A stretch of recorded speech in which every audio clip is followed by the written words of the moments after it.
नमस्कार दोस्तों, बहुत बहुत स्वागत है आपका हमारे न्यूज चैनल न्यूज आर23 पर। दोस्तों हम आपके लिए लेकर आ गए हैं अगला उत्तर प्रदेश विधानसभा चुनाव 2022 का ओपिनियन पोल। दोस्तों हम इस वीडियो के अंदर आपको एक एक सीट करके ओपिनियन पोल बताएंगे।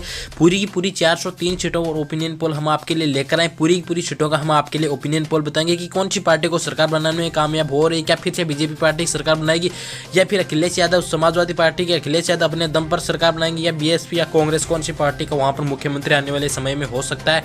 दोस्तों सभी सीटों की बात करते हैं तो सबसे पहले हम बात करते हैं आगरा की 9 सीटों की। तो दोस्तों आगरा के अंदर 9 सीटों की, वहां पर बीजेपी को 5 सीटें, एसपी को 2 और बीएसपी को 1, वहीं कांग्रेस को 1 सीट मिलती हुई दिखाई दे रही है। वहीं अगली सीट अलीगढ़ की बात करते हैं तो अलीगढ़ की 60 सीटों पर बीजेपी को 4 सीटें, समाजवादी पार्टी को 1 सीट, बहुजन समाजवादी पार्टी को 1 सीट और कांग्रेस को 1 सीट मिल सकती है। और अगली सीट प्रयागराज की बात करते हैं तो प्रयागराज में 12 सीटें आती है। 12 सीटों में भारतीय जनता पार्टी को 8 सीटें, समाजवादी पार्टी को 2 सीटें और बीएसपी पार्टी को 2 सीट और कांग्रेस को 1 सीट। अमेठी की बात करते हैं तो दोस्तों अमेठी की 4 सीटें आती है। अमेठी की 4 सीटों में 4 की 4 सीटें बीजेपी पार्टी के खाते में जाती दिख रही है। वहीं पर समाजवादी पार्टी और बहुजन समाजवादी पार्टी और कांग्रेस का यहाँ पर खाता भी नहीं खुल रहा है। और बात करते हैं दोस्तों आजमगढ़ की 10 सीटों की। तो दोस्तों 10 सीटों पर आजमगढ़ के अंदर 7 सीटें बीजेपी के खाते में और 1-1 सीटें कांग्रेस, बीजेपी और समाजवादी पार्टी के खाते में जाती हुई दिखाई दे रही है। बदायूं की 6 सीटों की बात करते हैं तो बदायूं की 3 सीटें बीजेपी के खाते में, 1 सीट कांग्रेस के खाते में, 1 सीट बीएसपी के खाते में और 1 सीट एसपी के खाते में जाती हुई दिखाई दे रही है। वहीं बागपत की बात करते हैं, बागपत की 3 सीटों में से दोस्तों 3 की 3 सीटें बीजेपी पार्टी के खाते में जाती हुई दिखाई दे रही है। और अगली सीट बहराइच की बात करते हैं, बहराइच की 7 सीटों के अंदर 4 सीटें बीजेपी पार्टी के खाते में और दोस्तों 2 सीटें एसपी के खाते में और 1 सीट बीएसपी के खाते में। वहीं बलिया की बात करते हैं तो बलिया की 7 सीटों पर 5 सीटें बीजेपी पार्टी के खाते में, समाजवादी पार्टी के खाते में 1 सीट और बहुजन समाजवादी पार्टी के खाते में 1 सीट। वहीं पर कांग्रेस का खाता भी नहीं खुल रहा है। और अगली बलरामपुर की 4 सीटों की बात करें तो बलरामपुर की 4 सीटों में से 3 सीटें एक तरफा अकेली बीजेपी पार्टी के खाते में और एसपी को 1 सीट, वहीं बहुजन समाजवादी पार्टी और कांग्रेस का खाता नहीं खुल रहा है। और बांदा की बात करते हैं तो 4 सीटें दोस्तों यहाँ पर भारतीय जनता पार्टी को मिलती हुई दिखाई दे रही है। वहीं पर एसपी, बीएसपी और कांग्रेस का यहाँ पर खाता भी नहीं खुल रहा है। और बात करते हैं बाराबंकी की 6 सीटों की। तो दोस्तों बाराबंकी की 6 सीटों में से 4 सीटें दोस्तों यहाँ पर भारतीय जनता पार्टी को 1 सीट, एसपी को और 1 सीट बीएसपी को और कांग्रेस को 0 सीट। वहीं पर अगली बात करते हैं दोस्तों बरेली की। तो दोस्तों बरेली की 9 सीटों की, दोस्तों बरेली 9 सीटों की बात करें तो 6 सीटें भारतीय जनता पार्टी के खाते में, 2 सीटें एसपी के खाते में और वहीं पर 1 सीट बहुजन समाजवादी पार्टी के खाते में जाती हुई दिखाई दे रही है। वहीं पर बात करें बस्ती की 5 सीटों की। तो दोस्तों बस्ती की 5 सीटों में से 4 सीटें भारतीय जनता पार्टी को मिलती हुई दिखाई दे रही है। वहीं पर 1 सीट यहाँ पर कांग्रेस को मिलती हुई दिखाई दे रही है और एसपी बीएसपी का यहाँ पर खाता नहीं खुल रहा। भद्रोही की 3 सीटों की बात करें तो दोस्तों भद्रोही की 3 सीटों पर दोस्तों 3 की 3 सीटें यहाँ पर भारतीय जनता पार्टी के खाते में जाती हुई दिखाई दे रही है। यानी कि दोस्तों बात करें यहाँ पर भद्रोही की 3 सीटों पर तो दोस्तों 3 सीटें तीनों की तीनों भारतीय जनता पार्टी के जाने का आसार है। और वहीं पर कांग्रेस, बीएसपी और एसपी को 0 सीट मिलती हुई दिखाई दे रही है। बिजनौर की बात करते हैं तो दोस्तों बिजनौर के अंदर 8 सीटें आती हैं। 8 सीटों में से 5 सीटें भारतीय जनता पार्टी को और 1 सीट समाजवादी पार्टी और 2 सीट दोस्तों बहुजन समाजवादी पार्टी। और वहीं पर कांग्रेस पार्टी का यहाँ पर खाता नहीं खुल रहा है। और बात करें बुलंदशहर की 7 सीटों की। तो दोस्तों बुलंदशहर की 7 सीटों में से 6 सीटें भारतीय जनता पार्टी के खाते में और 1 सीट दोस्तों यहाँ पर समाजवादी पार्टी के खाते में और वहीं पर बीएसपी का यहाँ पर खाता नहीं खुल रहा है और कांग्रेस पार्टी का भी यहाँ पर खाता नहीं खुल रहा है। बात करें चंदौली की 4 सीटों की। तो दोस्तों चंदौली की 4 सीटें में से 2 सीटें भारतीय जनता पार्टी को, 1 सीट एसपी को, 1 बीएसपी को और कांग्रेस पार्टी को 0 सीट। देवरिया की 7 सीटों की बात करें, देवरिया के अंदर दोस्तों 7 सीटों में से 6 सीटें दोस्तों यहाँ पर भारतीय जनता पार्टी के खाते में जा रही हैं। 1 सीट की बात करते हैं यहाँ पर 1 सीट एसपी को, बीएसपी को 0 सीट, कांग्रेस को 0 सीट। इटावा की बात करते इटावा के अंदर 3 विधानसभा सीटें आती है। इटावा की 3 सीट दोस्तों भारतीय जनता पार्टी के खाते में जा रही है। एसपी पार्टी का, बीएसपी पार्टी और कांग्रेस का यहाँ पर खाता नहीं खुल रहा है। फैजाबाद की 5 सीटों की बात करते हैं। फैजाबाद की 5 सीटें दोस्तों भारतीय जनता पार्टी के खाते में, 2 सीट एसपी पार्टी के खाते में, 2 सीट, वहीं पर बहुजन समाजवादी पार्टी के खाते में 1 सीट जाती हुई दिखाई दे रही है। और यहाँ पर भी कांग्रेस पार्टी का खाता नहीं खुल रहा है। और वहीं पर बात करें फतेहपुर की 6 सीटें, तो दोस्तों फतेहपुर की 6 सीटों में से 4 सीटें भारतीय जनता पार्टी को, 2 सीट दोस्तों समाजवादी पार्टी, और वहीं पर बीएसपी और कांग्रेस का खाता नहीं खुल रहा। फिर फिरोजाबाद की 5 सीटों की बात करते हैं, फिरोजाबाद की 5 सीटों में से 3 सीटें भारतीय जनता पार्टी के खाते में, 1 सीट दोस्तों समाजवादी पार्टी के खाते में, वहीं पर 0 सीट बहुजन समाजवादी पार्टी और 1 सीट कांग्रेस पार्टी के खाते में जाती हुई दिखाई दे रही। गौतम बुद्ध नगर की बात करते हैं तो दोस्तों गौतम बुद्ध नगर के अंदर 3 विधानसभा सीटें और तीनों की तीनों भारतीय जनता पार्टी लेकर जाती हुई दिखाई दे रही है। वहीं पर एसपी, बीएसपी और कांग्रेस का यहाँ पर खाता नहीं खुल रहा है। वहीं पर गाजियाबाद की बात करते हैं तो दोस्तों गाजियाबाद के अंदर 2 विधानसभा सीटें आती है और इन 2 सीटों में से दोस्तों गाजियाबाद के अंदर 5 विधानसभा सीटें आती है गाजियाबाद के अंदर। इसमें से 2 सीटें भारतीय जनता पार्टी को, 2 सीटें समाजवादी पार्टी को, 1 सीट बहुजन समाजवादी पार्टी को। कांग्रेस का यहाँ पर खाता भी नहीं खुल रहा है। वहीं पर गाजीपुर की बात करते हैं, गाजीपुर की 7 विधानसभा सीटों के बारे में बात करें तो गाजीपुर की 7 विधानसभा सीटों में से 4 सीटों पर दोस्तों भारतीय जनता पार्टी कायम है। वहीं पर 2 सीटें एसपी पार्टी के खाते में, 1 सीट बीएसपी के खाते में, और वहीं पर कांग्रेस पार्टी का खाता भी नहीं खुल रहा है। वहीं पर बात करें गोंडा की 7 सीटों पर तो दोस्तों गोंडा की 7 सीटों पर में से 5 सीटें भारतीय जनता पार्टी के खाते में, 1 सीट समाजवादी पार्टी के खाते में, और 0 सीट बहुजन समाजवादी पार्टी के खाते में, और 1 सीट कांग्रेस के खाते में। ऐसे करके देखा जाए तो दोस्तों अभी फिलहाल भारतीय जनता पार्टी बहुत आगे चल रही है। वहीं अगली सीटों की बात करते हैं तो गोरखपुर की 9 सीटों की बात करें तो गोरखपुर में 9 सीटों में से 8 सीटें भारतीय जनता पार्टी के खाते में, एसपी पार्टी का यहाँ पर खाता नहीं खुल रहा, 1 सीट बीएसपी के खाते में, कांग्रेस को 0 सीट। हमीरपुर की 2 सीटों की बात करें, हमीरपुर की 2 सीटों में से 1 भारतीय जनता पार्टी का और 1 समाजवादी पार्टी के खाते में जाती हुई दिखाई दे रही। वहीं पर बीएसपी पार्टी को 0 और कांग्रेस पार्टी को 0 सीट मिलती हुई दिखाई दे रही। हापुड़ की बात करें, हापुड़ की 3 विधानसभा सीटों की बात करें तो दोस्तों यहाँ पर भारतीय जनता पार्टी को 1 सीट, समाजवादी पार्टी को 1 सीट, बीएसपी को 1 सीट और कांग्रेस का खाता नहीं खुल रहा। हरदोई की बात करें, हरदोई के अंदर 8 विधानसभा सीटें आती है। 8 विधानसभा सीटों में से हरदोई के अंदर बीजेपी को 5 सीटें, समाजवादी पार्टी को 1 सीट, बीएसपी को 1 सीट और कांग्रेस को 1 सीट मिल सकती है। हाथरस की बात करें तो हाथरस के अंदर बीजेपी पार्टी को 2 सीट, समाजवादी पार्टी को 1 सीट, बीएसपी पार्टी को 0 और कांग्रेस पार्टी को 0 सीट। जालौन की बात करें, जालौन के अंदर 3 विधानसभा सीटें आती है उत्तर प्रदेश के अंदर। वहाँ पर तीनों की तीनों सीटें भारतीय जनता पार्टी के खाते में जाती हुई दिखाई दे रही है और एसपी, बीएसपी, कांग्रेस का यहाँ पर खाता नहीं खुल रहा है। जौनपुर की 9 विधानसभा सीटों की बात करें तो दोस्तों जौनपुर में 9 विधानसभा सीटों के अंदर 5 भारतीय जनता पार्टी के खाते में, 1 एसपी के खाते में, 1 बीएसपी के खाते में और 1 कांग्रेस के खाते में, वहीं पर 1 अन्य पार्टी के खाते में जाती हुई दिखाई दे रही है। अब बात करें झांसी की 4 विधानसभा सीटों की तो दोस्तों झांसी की चारों सीटें भारतीय जनता पार्टी के खाते में जाती हुई दिखाई दे रही है। वहीं पर एसपी, बीएसपी, कांग्रेस यहाँ पर खाता खोलने में नाकाम है। और कन्नौज की 3 सीटों की बात करें, कन्नौज की 3 सीटों में से 2 भारतीय जनता पार्टी के खाते में, 1 समाजवादी पार्टी के खाते में, बीएसपी और कांग्रेस का यहाँ पर खाता नहीं खुल रहा है। कानपुर देहात की बात करें तो कानपुर देहात के अंदर 4 विधानसभा सीटें और चारों की चारों भारतीय जनता पार्टी के खाते में जाती हुई दिखाई दे रही है, जिसमें से फिर दोस्तों बीजेपी, बीएसपी और एसपी और कांग्रेस का यहाँ पर खाता नहीं खुल रहा है। कानपुर नगर की बात करें, कानपुर नगर के अंदर दोस्तों 10 सीटें आती हैं।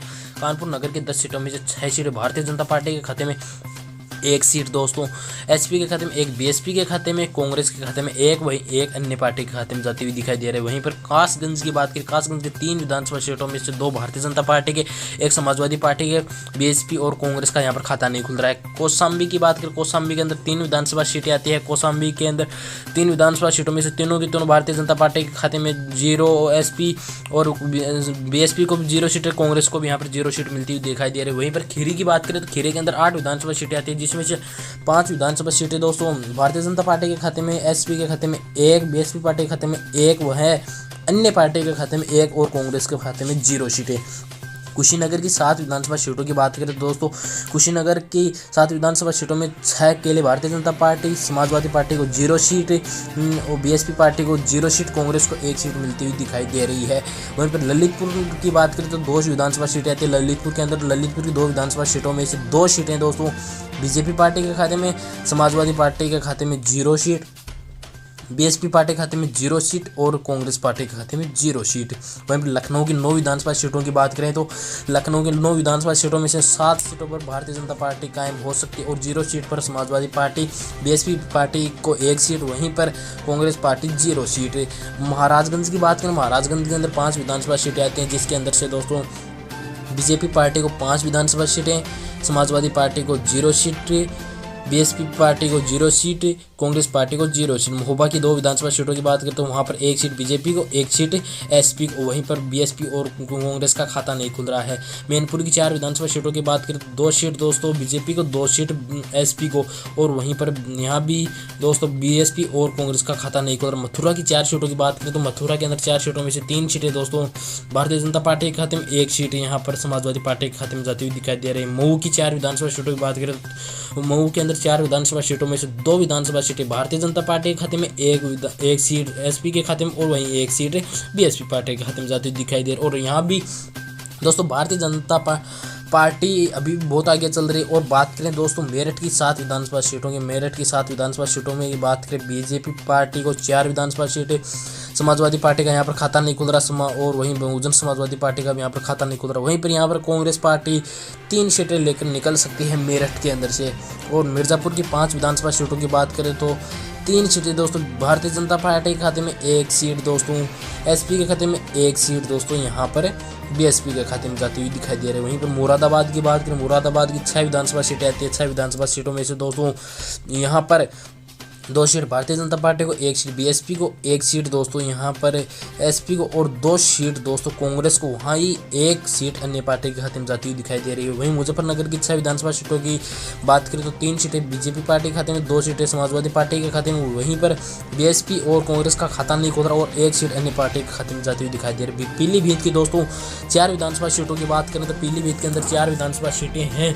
उन 4 विधानसभा सीटों में चारों की चारों सीटें दोस्तों बीजेपी पार्टी के खाते में जाती हुई दिखाई दे रही है। वहीं पर विधानसभा सीट प्रतापगढ़ की बात करें, प्रतापगढ़ के अंदर दोस्तों 7 विधानसभा सीटें, 7 विधानसभा सीटों में से दोस्तों भारतीय जनता पार्टी के खाते में 7 seat, Samajwadi party, BSP party और कांग्रेस पार्टी यहाँ पर खाता नहीं खुल रहा है। यानी प्रतापगढ़ की 7 सीटें भारतीय जनता पार्टी के खाते में जाती हुई दिखाई दे रही है। और रायबरेली की 6 विधानसभा सीटों की बात करते हैं तो रायबरेली 6 विधानसभा सीटों में से दोस्तों भारतीय जनता पार्टी को 3 सीट, समाजवादी पार्टी को 1 सीट, वहीं पर बीएसपी को 0 सीट और कांग्रेस को 2 सीट मिलती हुई दिखाई दे रही है। रामपुर की बात करें तो रामपुर की 5 विधानसभा सीटों में से 5 की 5 सीटें भारतीय जनता पार्टी के खाते में जाती हुई दिखाई दे रही है। समाजवादी पार्टी, बीएसपी और कांग्रेस का यहाँ पर खाता नहीं खुल रहा। सहारनपुर की 7 विधानसभा सीटों की बात करें तो दोस्तों सहारनपुर की 7 विधानसभा सीटों में से 3 विधानसभा सीटें बीजेपी पार्टी के खाते में, समाजवादी पार्टी के खाते में यहाँ पर 2 सीटें, बीएसपी पार्टी के खाते में 1 सीट और कांग्रेस पार्टी के खाते में यहाँ पर 1 सीट जाती हुई दिखाई दे रही है। वहीं पर संभल की बात करें, संभल की 4 विधानसभा सीटों में से 4 सीटें,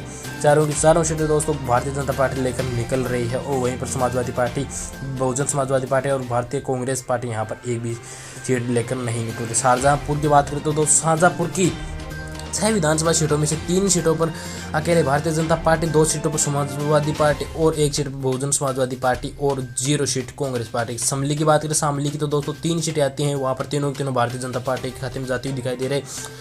एसपी, बीएसपी और कांग्रेस का यहाँ पर खाता भी नहीं खुल रहा है। श्रावस्ती की बात करें तो श्रावस्ती के अंदर 2 विधानसभा सीटें हैं और 2 दोस्तों भारतीय जनता पार्टी के खाते में जाती हुई दिखाई दे रही हैं। यहाँ भी दोस्तों एसपी, बीएसपी और कांग्रेस का खाता नहीं खुल रहा है। सिद्धार्थनगर की 5 विधानसभा सीटों की बात करें तो सिद्धार्थनगर के अंदर 5 विधानसभा सीटों में से 4 विधानसभा सीटें भारतीय जनता पार्टी के खाते में, समाजवादी पार्टी का यहाँ पर खाता नहीं खुल रहा है। और वहीं पर दोस्तों बहुजन समाजवादी पार्टी को 1 सीट मिल रही है और भारतीय कांग्रेस को 0 सीट। और सीतापुर की बात करें, सीतापुर के अंदर 9 विधानसभा सीटें, 9 विधानसभा सीटों में से अकेली भारतीय जनता पार्टी को दोस्तों सीतापुर के अंदर 7 सीटें लेकर निकल सकते हैं। वहीं पर समाजवादी पार्टी को 1 सीट, बहुजन समाजवादी पार्टी को 1 सीट और कांग्रेस को 0 सीट। सोनभद्र की बात करें, सोनभद्र के अंदर 4 विधानसभा सीटों में से दोस्तों सोनभद्र की 4 विधानसभा सीटों की चारों भारतीय जनता पार्टी के खाते में जाती हुई दिखाई दे रही है। और एसपी, बीएसपी और कांग्रेस का यहाँ पर खाता नहीं खुल रहा है। और बात करें दोस्तों सुल्तानपुर की तो सुल्तानपुर के अंदर दोस्तों 5 सीटें, 5 में से 4 सीटें भारतीय जनता पार्टी के खाते में, एसपी पार्टी के खाते में 1 सीट, बीएसपी पार्टी और कांग्रेस का यहाँ पर खाता नहीं खुल रहा। वाराणसी की बात करें, वाराणसी की 8 सीटों में से 8 की 8 भारतीय जनता पार्टी के खाते में, एसपी का खाता नहीं खुल रहा, बीएसपी पार्टी 0 सीट और वहीं पर कांग्रेस पार्टी का यहाँ पर खाता नहीं खुल रहा है। वहीं पर संत कबीर सिंह नगर की बात करें तो 3 विधानसभा सीटें आती है और इन 3 की 3 सीटों पर भारतीय जनता पार्टी कायम है। और वहीं पर एसपी पार्टी 0, बीएसपी पार्टी की 0 सीट और कांग्रेस पार्टी की 0 सीट। तो दोस्तों ऐसे आपने देखा कि हमने कुल मिलाकर टोटल 403 विधानसभा सीटों के बारे में हमने आपको ओपिनियन पोल बताया। अब फाइनल ओपिनियन पोल की बात करते हैं तो दोस्तों इसके अंदर टोटल विधानसभा सीटों में से 286 सीटों पर भारतीय जनता पार्टी लेकर निकल रही है। वहीं पर समाजवादी पार्टी की बात करें, समाजवादी पार्टी यानी कि अखिलेश यादव की पार्टी वहाँ पर 54 सीटों पर कायम है। और बहुजन समाजवादी पार्टी की बात करें, बहुजन समाजवादी पार्टी को दोस्तों वहाँ पर 31 सीटें मिलती हुई दिखाई दे रही है। वहीं पर कांग्रेस की बात करते हैं तो कांग्रेस पार्टी वहां पर 21 सीटें और अन्य पार्टी के खाते में वहां पर 5 सीटें जाती हुई दिखाई दे रही है। यानी कि बात करें कुल मिलाकर 2022 के अंदर भी अभी यदि आज चुनाव होते हैं तो यह आंकड़े निकल कर आ रहे हैं और साफ साफ माना जा सकता है भारतीय जनता पार्टी वहां पर दोस्तों सरकार फिर से बना सकती है। दोस्तों आपका इन ओपिनियन पोल के बारे में क्या कहना, आप हमें कमेंट बॉक्स में कमेंट करें। वहीं पर आप कहाँ से हैं आप वो भी हमें बताएं, और आपके हिसाब से उत्तर प्रदेश की कौन सी सीटों पर दोस्तों कितनी सीटों पूरी की पूरी 403 विधानसभा सीटों में से बीएसपी पार्टी को, भारतीय जनता पार्टी को, कांग्रेस पार्टी और समाजवादी पार्टी को कितनी कितनी सीटें मिलेगी उसका आप हमें कमेंट बॉक्स में कमेंट करें। वहीं पर आपको ये ओपिनियन पोल पसंद आया तो इस वीडियो को लाइक करें और इस वीडियो को शेयर करके हमारे चैनल को सब्सक्राइब कर दें। जय हिंद, वंदे मातरम। दोस्तों ऐसे ओपिनियन पोल देखने के लिए अभी चैनल को लाल रंग बटन दबाकर चैनल को सब्सक्राइब करें।